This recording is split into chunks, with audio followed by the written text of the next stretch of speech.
En Canadá, el problema de las patentes cayó de tajo sobre los campos de Percy Schmeiser.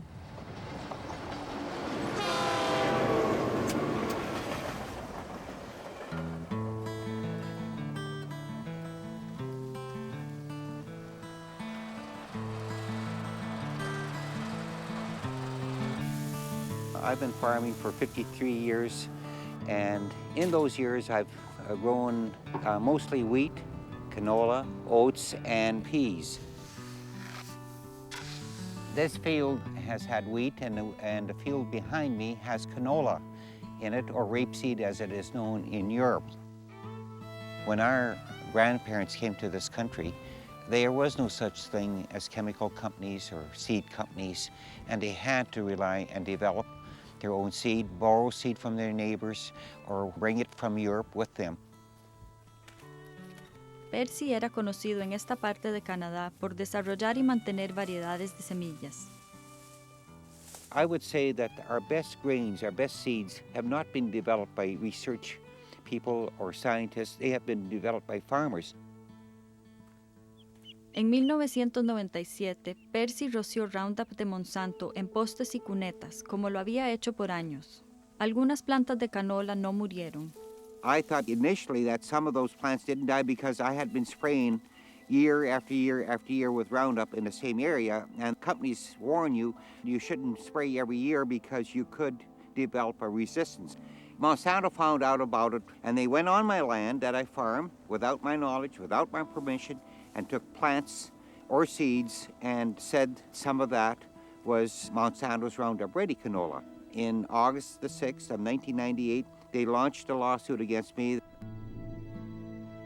Monsanto alegó que Percy había obtenido ilegalmente su canola genéticamente modificada sin una licencia y había infringido así su patente. Patents historically have been for things like, I've used the example of a carburetor. Well, a carburetor doesn't get up one day and start replicating itself everywhere and introducing itself into your car so that all of a sudden you have somebody else's carburetor one morning and then you get sued for patent infringement.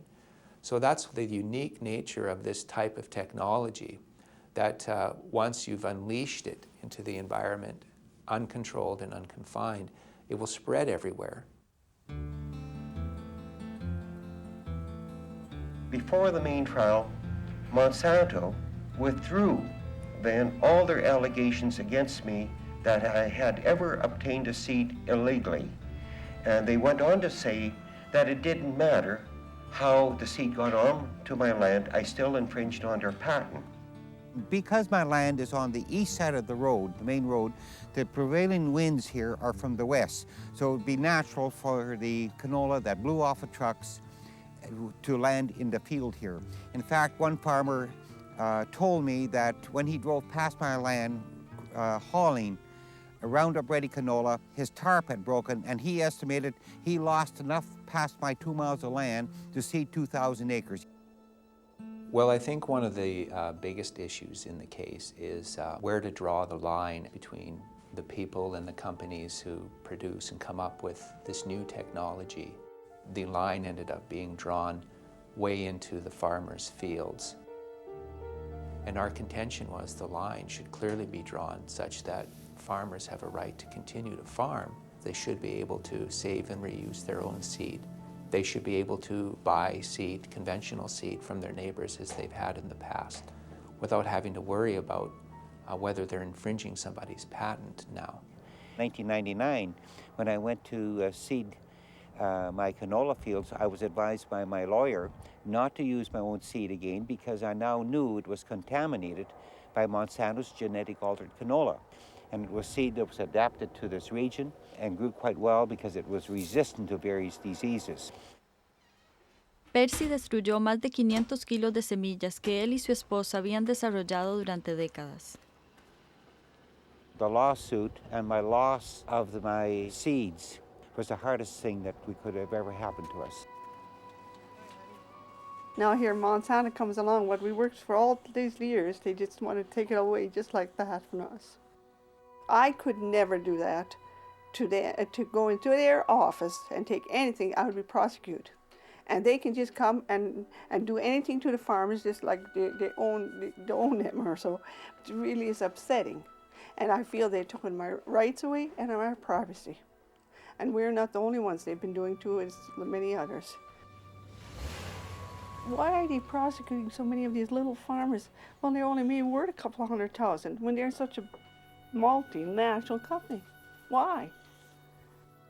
Is it greed, or is it they just want to control all the seeds? Percy no fue el único agricultor acusado por Monsanto. In the summer of 2000, my family and I were discussing how rude we thought it was that Monsanto never sent us a letter or thanked us for cooperating with their investigation into our business.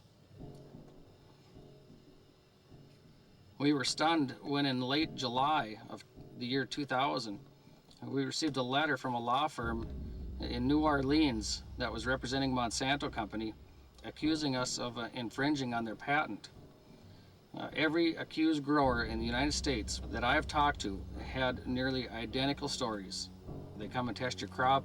The farmers that have nothing to hide figure, well, they'll find that we didn't plant this crop that they say, and they come back over a year later and accuse you of this when the farmer can't go back and take crop samples and disprove them. Monsanto had told us that they had sampled all 3,850 acres of our soybean crop. The samplers would have had to have been gathering one sample continuously every 20 seconds. After examining the testimony that we gave, realized their story didn't add up. Now they changed their story, saying they only took a handful of samples per field. Are we to assume that they were lying in their first attempt to extort money from us, or are they lying now? Se calcula que Monsanto ha enviado 9,000 cartas a agricultores. La mayoría de los agricultores han pagado para evitar una demanda. Aún así, hay 100 demandas en proceso tan solo en los Estados Unidos. Cuando los agricultores llegan a un arreglo con Monsanto, se comprometen a no divulgar los detalles. We feel that we were profiled by Monsanto because of the size of our farm, and that they wanted to try to make an example out of us to scare other farmers into never saving their own seed, to be too scared to save their own seed.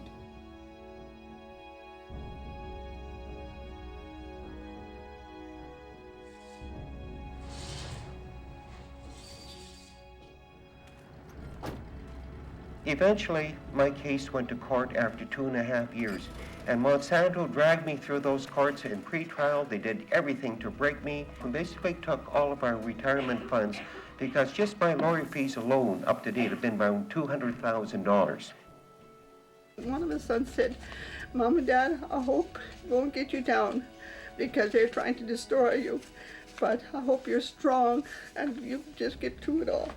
He says, that's the only way changes will be made in our country with these big companies.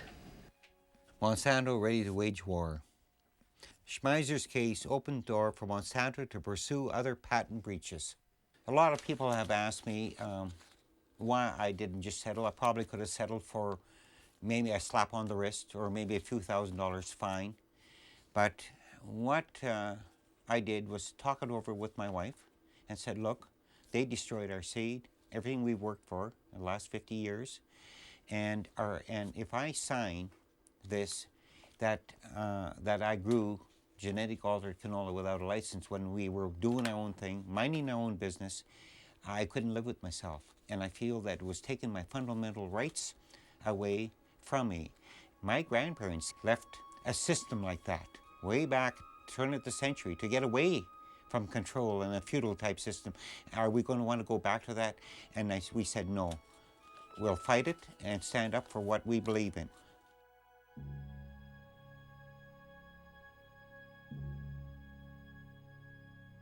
And what did the judge rule after 2.5 weeks of trial?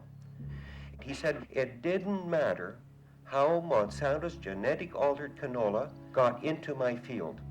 And then he went on and specified. He said whether it cross-pollinated or if it blew in by the wind, by birds, bees, animals, or falling off a farmer's truck, a combine and so on. It didn't matter. The fact that there was some plants there, I violated Monsanto's patent, even though I didn't want it in my field. Number two, which is the most important one, I think, he ruled any farmer that has a regular conventional plant, it doesn't matter what kind of plant, if it's a tree, if it's a seed, and it gets cross-pollinated with Monsanto's gene against your wishes and destroys your property, my plant becomes Monsanto's property. Now stop and think what that means to farmers all over the world, farmers, gardeners, anything to do with a life-giving form. The third issue he ruled, the fact that I never used Monsanto's patent, which means I never used Monsanto's Roundup Ready herbicide or glyphosate on my crop, he ruled that's immaterial. He said the fact was that there were some plants there. So that shows you the power of patent law over farmers' rights. If you go and look at a canola field that's 1/2 GMO, 1/2 regular canola, you will not be able to tell the difference between the two. They grow the same, they act the same. The only way you'll be able to discover it's there is if you go spray Roundup. Well, what you killed is your own, and what survived belongs to Monsanto now as a result of this case.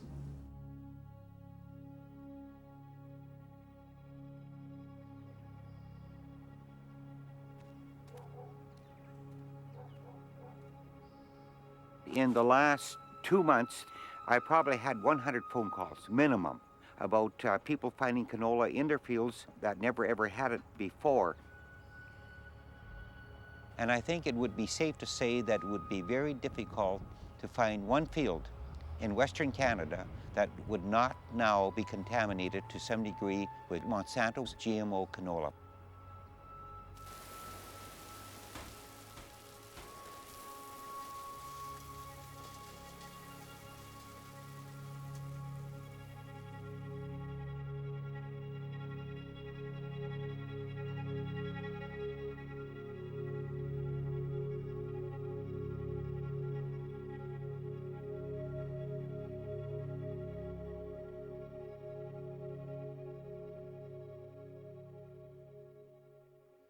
There's an old sort of ethic that emerged in agriculture communities, and I grew up with that ethic.